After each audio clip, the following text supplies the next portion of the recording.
அனைவருக்கும் வணக்கம். நமது ஜோதிடமும் மானிடமும் யூடியூப் சேனலில் இருந்து ஜோதிடர் கா. லோகநாத்.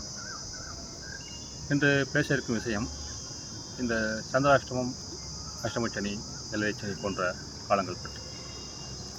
பொதுவாக இந்த காலங்களில் நமக்கு தொல்லை தருவதாக இருக்கும் என்று மக்கள் கருதுகிறார்கள். அதுக்கேற்றாலும் சம்பவம் நடக்கிறது. இருந்தாலும் எந்த மாதிரியான தொல்லைகள் எப்பொழுது ஏற்படும் என்றால், நாம் ஒரு புதிய விஷயத்தை தொடங்கும் பொழுது, அது ஏற்கனவே இருக்கும் ஒரு விஷயத்தை அடுத்த கட்டத்திற்கு கொண்டு செல்லும் பொழுது, அல்லது நமது பொருளாதாரம் சார்ந்த அல்லது வீடு கட்டுவது, இது மாதிரியான ஒரு முக்கியமான விஷயங்களில் நாம் ஈடுபடும் போது இந்த காலங்கள் இருந்தால் அது தொடர்பான சில இடையூறுகள் தங்களிடம் வரவே செய்யும். இருப்பினும் அவைகளையும் நாம் அனுபவமாக கடந்து எடுத்துக்கொண்டால் நமது அடுத்த காலத்திற்கு அது உதவியாகத்தான் இருக்கும். இதுதான் விஷயம் நண்பர்களே. அதாவது பெரிய செயல்பாடுகள், முக்கியமான விஷயங்கள், நீடித்து வரும் நிகழ்வுகள், இதற்கான ஒரு சூழ்நிலையில் இறங்கும்போது சந்திராஷ்டமம் போன்றவை, அஷ்டமச்சனி, ஏழரைச்சனி காலங்கள் நமக்கு சாதகமாக இருக்காது என்பது உண்மைதான்.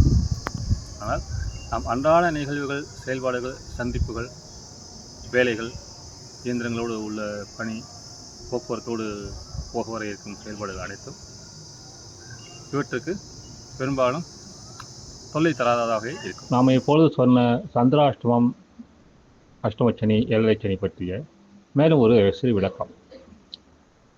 என்னதான் சொன்னால் மக்கள் ஒரு பயத்துடனே அதை அணுகுகிறார்கள். முக்கியமான விஷயங்களில் அன்றைய தினம் செய்ய வேண்டியிருந்தால் என்ன செய்வது என்ற கேள்வியும் அவர்களிடையே இருக்கிறது. அதற்குரிய மேலும் ஒரு விளக்கமாக அது என்னவென்றால், சந்திராஷ்டமம் என்பது ஒரு ராசிக்கு உரியது. அது 2.25 நாள் என்ற அளவில் வரும். அதிலும் அந்த ராசியில் இருக்கும் நட்சத்திரம் என்பது ஒரு நாள் என்பதை பொறுத்தே அமையும். எனவே அந்த சந்திராஷ்டமம் என்ற பயம் உங்களுக்கு 2.25 நாட்கள் என்ற அளவுக்கு தேவையில்லை. ஒரு நாள் என்று இதிலேயே சுருங்கிவிடுகிறது.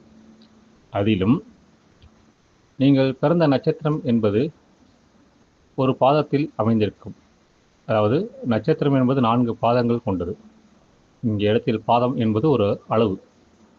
அந்த 4 பாதங்களில் உங்களுடைய நட்சத்திரம் எந்த அளவில், அதாவது எந்த பாதத்தில் அமைந்திருக்கிறது என்பதை பொறுத்து அந்த குறிப்பிட்ட காலம் மட்டும் சந்திராஷ்டமம் தங்களுக்கு சோதனை தரும் என்று இருப்பின், அந்த நேரம் எதுவும் செய்யாமல், புதிய முயற்சிகள் மற்றும் நீங்கள் செய்ய வேண்டிய வேலையை செய்யாமல் பொறுமையாக காத்திருந்து பிறகு கூட மேற்கொள்ளலாம். இது உங்களுக்கான ஒரு தேவையில்லாத ஒரு பயத்தை அகற்றும் விதமான ஒரு விளக்கம் மட்டுமே. உதாரணமாக 24 மணி நேரம் ஒரு நாள், இதை ஒரு நட்சத்திரத்திற்கு என்று கொண்டால் 24 மணி நேரத்தை 4ஆக பிரிக்கும் பொழுது 6 6 6 6 என்று 4 அளவுகள் வருகிறது.